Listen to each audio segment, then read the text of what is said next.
La Revolución Mexicana de 1910 fue un gran movimiento que dio grandes resultados, debido a que fue en contra de las grandes injusticias que se vivían en la dictadura de Porfirio Díaz.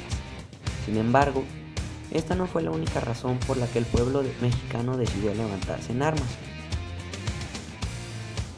Esta lucha fue encabezada por distinguidos personajes, entre ellos Emiliano Zapata, Álvaro Obregón, Venustiano Carranza, Francisco I. Madero.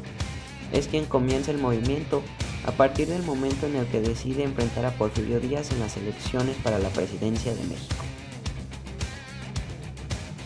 Los cambios que surgieron a partir de este movimiento quedan reflejados hoy en día, puesto que cambiaron drásticamente los aspectos políticos, económicos y sociales que se vivían en aquella época. Son los mismos que hoy marcan las bases para las futuras alternaciones de las leyes en México.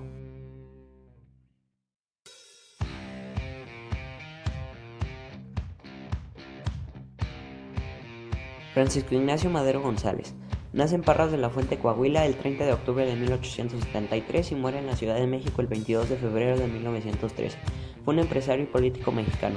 Su proclamación en contra del gobierno de Porfirio Díaz da inicio a la revolución. Madero fue elegido presidente el 6 de noviembre de 1911.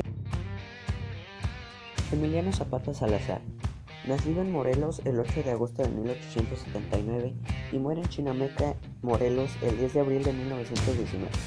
Fue uno de los líderes militares y campesinos más importantes de la Revolución Mexicana y un símbolo de la resistencia campesina en México. Ideólogo e impulsor de las luchas sociales y demás, posee la cruz Porfirio Díaz Mora, conocido como Porfirio Díaz. Nace en Oaxaca de Juárez el 15 de septiembre de 1830 y muere en París, Francia, el 2 de julio de 1915. Fue un militar mexicano que ejerció el cargo de presidente de México en 7 ocasiones. En total ocupó la presidencia de México por 30 años. Carranza Garza, nacido en Cuatro Ciénegas, Coahuila, el 29 de diciembre de 1859. Muerto en Tlaxcaltongo, Puebla, el 21 de mayo de 1920. Fue un político, militar y empresario mexicano que participó en la segunda etapa de la Revolución Mexicana como primer jefe del ejército constitucionalista.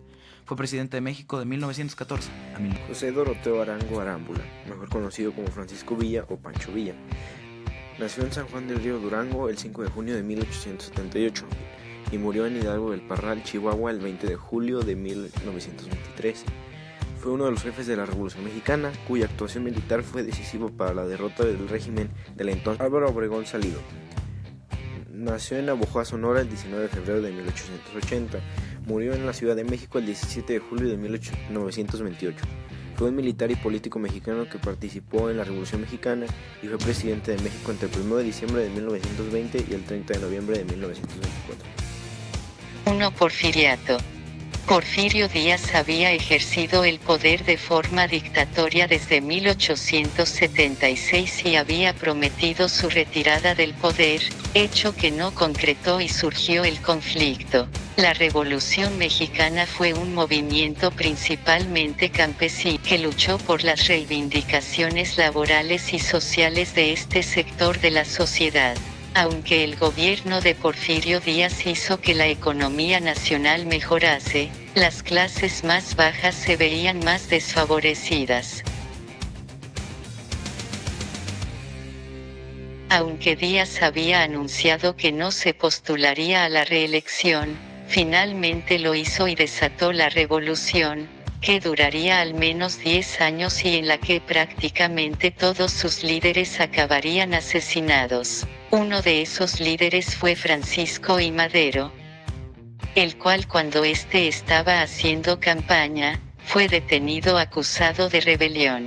Mientras estaba en prisión, se realizaron las elecciones que dieron por ganador a Díaz.